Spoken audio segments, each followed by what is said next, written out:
Now we are in danger of being swamped by Muslims who bear a culture and ideology that is incompatible with our own.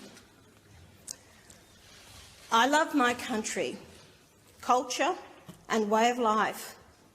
It's about belonging, respect and commitment to fight for Australia.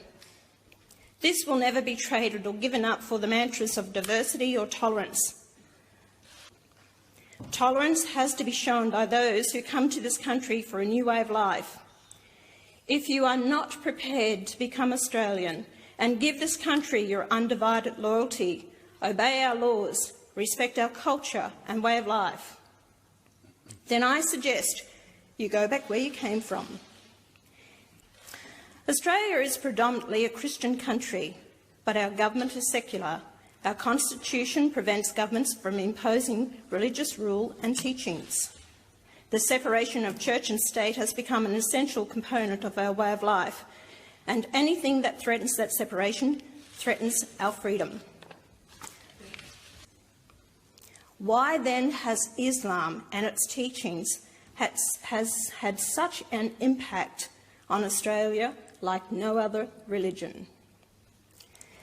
Islam sees itself as a theocracy. Islam does not believe in democracy, freedom of speech, freedom of the press or freedom of assembly. It does not separate religion and politics. It is partly a religion, but much more than that. It has a political agenda that goes far outside the realm of religion.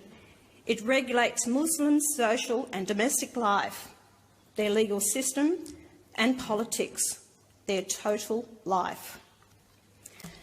Australia is now seeing changes in suburbs predominantly Muslim.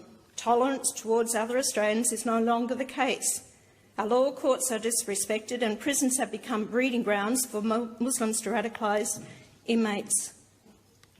Antisocial behaviour is rampant, fuelled by hyper-masculine and misogynist culture. Multiple social surveys find that neighbourhoods of Muslim settlements are suffering from collapsing social cohesion and fear of crime. Australians in general are more fearful.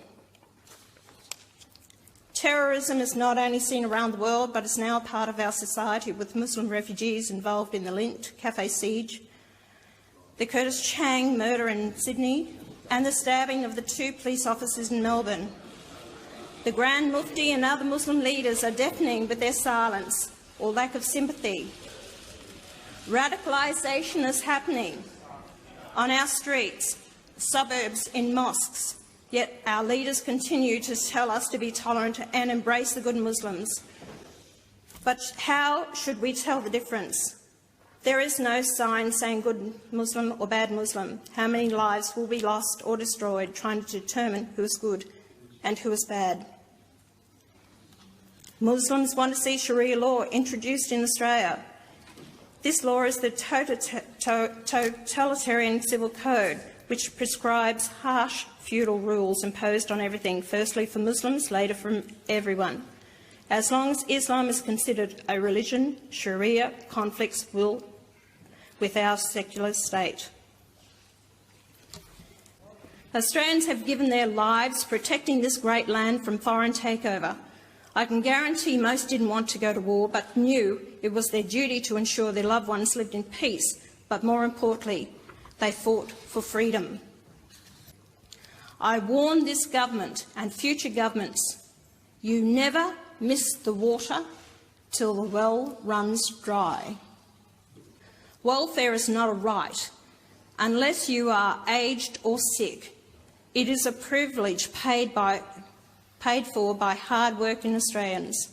I support the government in wanting to stop school leavers going immediately onto welfare. What message are we sending them? Teach them how to apply for a job, rather than encouraging them to become dependent on money they have not earned or worked for. Then we have the single mums having more children just to maintain their welfare payments, and Muslim men marrying multiple wives under their laws than having multiple children at our expense while they collect thousands of dollars a week from the taxpayer. How many have ever held a job? Why would anyone want to work when welfare is so very lucrative?